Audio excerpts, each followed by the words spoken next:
Hey, good morning. Welcome to day 3 of our top 5 keto eating mistakes series that we're doing this week. My name is Emily Countryman. I am the owner of Ideal Wellness. We are a weight loss and wellness center up in Western Washington. We have 5, almost 6 locations, and we also offer virtual coaching to clients throughout the United States. So if this is your first day here, I would definitely recommend going back and watching day 1 and day 2. These are standalone trainings, so if you watch today and then go back, you're not going to be lost or anything. But you definitely would want to go back and watch those. And you can also go register so that you get the workbook at the end of this, and it's going to have all 5 of our top mistakes that we see people doing when they're eating keto. We're going to send that out on Friday, so make sure you register before then. And there's also some great recipes in there. So you can go to idealwellness.com/register, and then just pop your name and email in there, and we will make sure that we send those to you. And I would love to know if you are joining us. Drop your name in the comments. Let me know where you're joining us from. We've seen clients from all over the United States saying hi during these trainings, so let me know where you are from. And I would also love to know if you incorporated the tip from yesterday about the fat and starting to track it and reducing how much dietary fat intake you have. If you've seen a difference so far. I know it's only been 1 day, but if you have done it, I would love to know how that went for you. Today, the tip that we are going to go over, if you implement it, which could take as little as 3 to 5 minutes a day, it could double your weight loss. And that's not just me saying that, that's based on studies. So it is a very important tip. Seems very simple, but it is one of our top 5 mistakes because we see clients not doing this all the time, as well as people before they come to our clinics for help with weight loss don't do this at all. But before I dive into that, I'm going to go over a couple of Q&A that we've been getting. So if you have any questions on keto eating, weight loss, anything like that, drop them in the comments. You can also reply to your email when you get the registration information. So that's where these 2 questions came from that I'm going to go over today.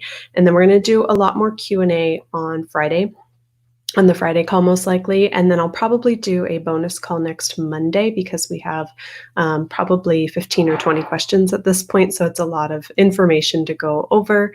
But today, the questions I wanted to go over, this first one comes from Betty, and she says, I would like to do IF from time to time. So I'll pause right there. IF is intermittent fasting, and that is where you basically just choose a time frame to feast and fast. So that could be, you'll hear a lot of numbers like 16-8 or, different variations of 24 hours, 12 and 12. I would say most people, everyone's intermittent fasting already just in our daily lives, even if you didn't know it, because you're not eating when you're sleeping. So maybe you sleep or stop eating for like an 8-hour period. And so you're doing kind of an opposite. So you're doing an 8-16, meaning you're fasting for 8 hours and you eat the other 16 hours of the day. So really all that means for intermittent fasting is saying that you pick 2 times in your day and pick whatever time frame you want it to be. Say maybe you're right now at that 16 mark I was mentioning because you didn't know what intermittent fasting was and weren't doing it. You could say, okay, well, I guess I'll shrink that down to 12. So 12 and 12. So maybe you do not eat between 8 p.m. and 8 a.m., and then from 8 a.m. to 8 p.m. you eat. That's intermittent fasting. It's really as simple as that. People aren't necessarily changing what they're eating when they're doing intermittent fasting. All that's referring to is the time frame that you're eating. Now, if you wanted to really double down on that, you would change what you were eating also within that time period. But that is a good way to kind of help ease you into a new program or weight loss. So her question, I would like to do IF from time to time. I'm going to stop again. I wouldn't do it from time to time. I would pick whatever your schedule is. Like I said, maybe a 16-8. That's pretty common, meaning you have an 8-hour eating window. So maybe you eat from 11 a.m. to 7 p.m. or noon to 8 or whatever time frame. You could eat breakfast. It doesn't mean you're skipping breakfast. You could have a start at 8 a.m. and end 8 hours later, which means you're just having an earlier dinner. So it could be whatever suits your lifestyle when you want to do that. But what I wouldn't necessarily do, only because it'll kind of throw you off your rhythm and routine, is doing it from time to time. So I wouldn't just say, oh, today I'm doing it, tomorrow I'm not. So try it for a couple of days and see if you can kind of work it into your routine, and then go from there and say it's either for you or it's not for you. So back to her question, third time's a charm. I would like to do IF from time to time. I cannot because of all the supplements I have to take. I get nauseous. I cannot afford the extremely expensive ones some people are selling. But if you have another way, I would like to know. So Betty, if you are watching, I would love a little clarification, because I don't know what supplements you're taking. Clients that do our program, if they are wanting to do intermittent fasting, that's fantastic. I haven't heard of anybody getting nauseous from supplements because you could just take them after you've had your first or second meal for the day, even if you're doing intermittent fasting. And I'm not sure which type of supplements that you're trying to take or how many you need to take, if your naturopath prescribed them or what you're taking. So let me know, or you can shoot an email over and clarify that a little bit.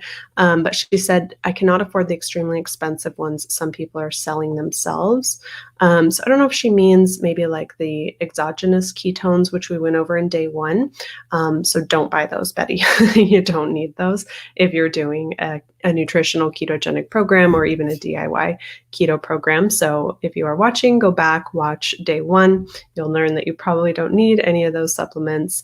And we just recommend taking a few supplements on our program just to get you to the RDA, the recommended daily amount of all of your vitamins and minerals, but not to take a bunch of extra, like I said, exogenous ketones, fat super duper burner plus, anything like that. You don't need it. Your body knows what to do. This next question I have is from Sherry, and she said, what about water intake? How much should I drink? This is a fantastic question. We get this asked a lot, and in my opinion, and most health and wellness experts will tell you, it is not the traditional 8-ounce glasses. We've all heard drink 64 ounces of water a day, but that doesn't make sense if you are 110 pounds or 210 pounds or 310 pounds. Why would you all need 64 ounces of water? You all have completely different mass to hydrate. So our rule of thumb, we have every client on our program drinking 80 ounces of water a day, just as a good base. But really the goal should be half of your body weight in ounces of water. So that means if you are 200 pounds, half of that is 100. So 100 ounces of water per day. You could definitely be adding electrolytes to that mix. At our office, we sell one called Ultima Replenisher. You can get it on our website. It's idealwellness.com/shop. That is a fantastic brand because it's a full panel electrolyte, and it doesn't have any added sugars or sucralose or food dyes or any garbage in it.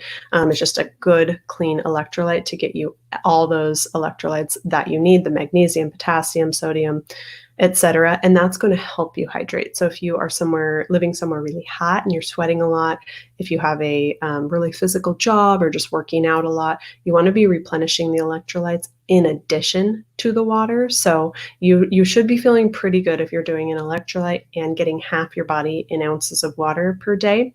But also to Sherry's question, if you are doing any caffeine, then I would add additional water. So if you're doing pop that's caffeinated, tea that's caffeinated, coffee, of course, that's caffeinated, however much you had, you want to replicate that in water. So if you had 8 ounces of coffee or a serving of coffee, you want to add 8 ounces of water to your day on top of that half your body weight in ounces of water. So try that. I always tell clients water equals weight loss. If everything is hydrated, your metabolism is hydrated, you will see better weight loss success if you're well hydrated. So hopefully that helps, Sherry. Thank you for sending in that question. Again, if you have any questions, just pop them in the comments, or you can send them via email and we will go over all of them Friday and probably on a bonus call on Monday. But now I want to go over one of the top mistakes. So today is day number 3 that we see people eating with keto. And like I said earlier, I teased a little bit that this one change, if you make it, could double your weight loss. And that is planning ahead and meal journaling. It seems So simple. All you have to do is write down what you're eating every day. But they've actually done studies that show those that food journal at least one or more times per week lost twice as much weight as those that journaled one or fewer times. So basically, if you're journaling every day versus not journaling, you're going to lose more weight. Why? Because you're more aware of everything that you're doing. You're paying attention to it. You're looking at serving sizes, and you're also being more accountable to yourself. Because if you're writing it down, you'd have to say, 2 cookies, 1 glass of wine, 1 piece of pizza, whatever it is that you're eating. And it's not to make yourself feel bad. It's just to look and say, not live in denial. This is actually what I was eating each day, and to be aware of it. And then you can say, okay, all I want to do is better than I did yesterday. Today's a new day. You look at yesterday's journal. I had 2 pieces of pizza. I'm only going to have 1 piece of pizza today.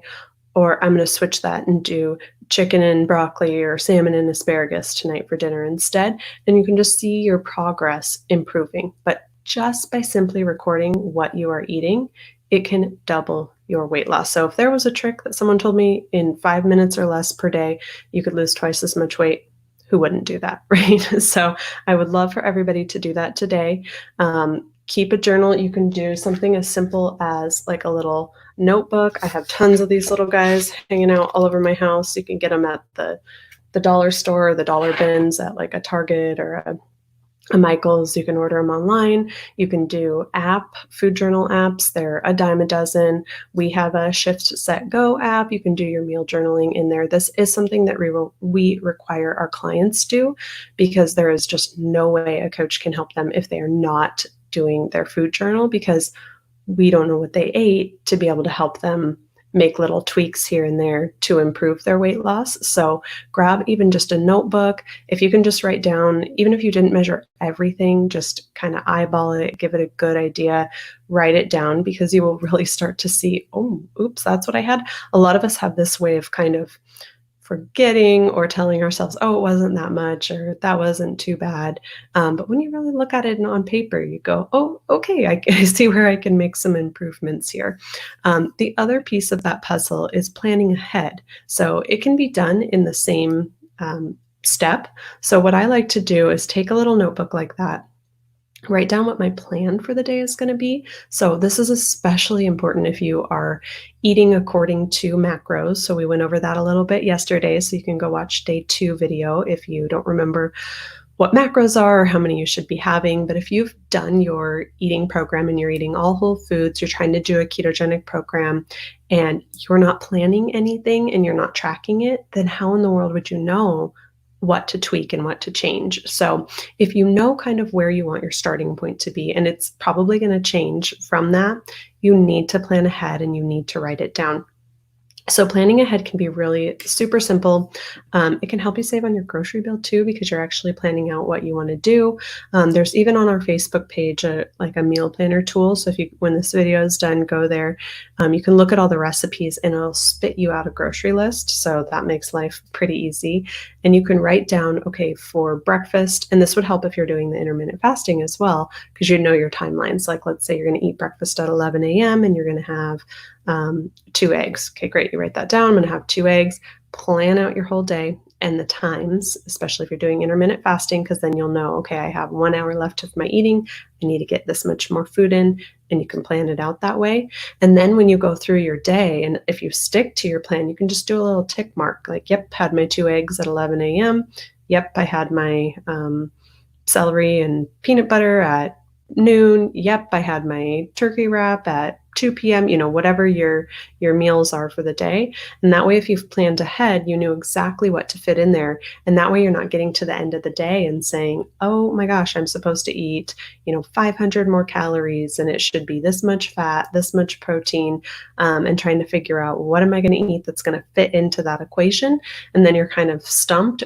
Or if you don't plan ahead, you might get to the end of the day and realize you didn't eat very much, and now you're starving and you're just going to grab whatever's available. So if you want to go beyond that, you could actually meal prep as well. But I'm not going to get that advanced today. I want these tips just to be really super simple that you can implement today to start losing weight. So right now, I want you, it's probably morning or as late as, almost 1 o'clock for those of you watching on the East Coast.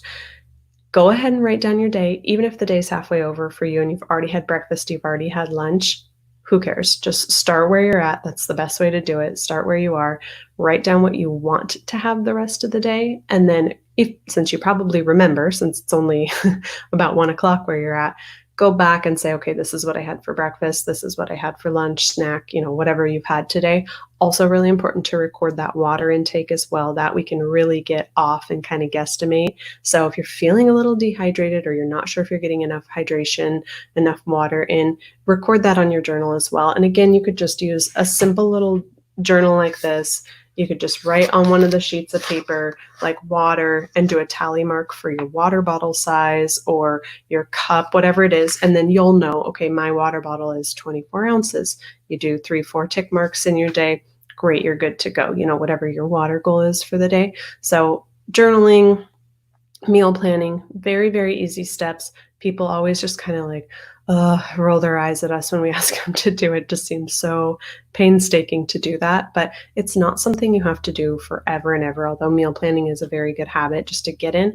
You don't have to write down everything you eat forever, but please just do it right now. If you're struggling with your weight loss, if you're struggling to lose weight on your own DIY ketogenic program, or if you're a client of ours watching this and you're struggling with your weight loss right now because you've kind of fallen off track on the program, or you're not sure what's going on, write it down because it's the only way that we can help you tweak it and move forward. And it can be the simplest of tweaks that we see, but we don't know unless we can see it written down, especially like with serving sizes, things like that. So go ahead and give that a try today, meal planning and writing down all of your foods. Because again, studies show you lose twice as much weight when you do a food journal. So that is just, how great is that to lose weight without any extra effort other than writing it down.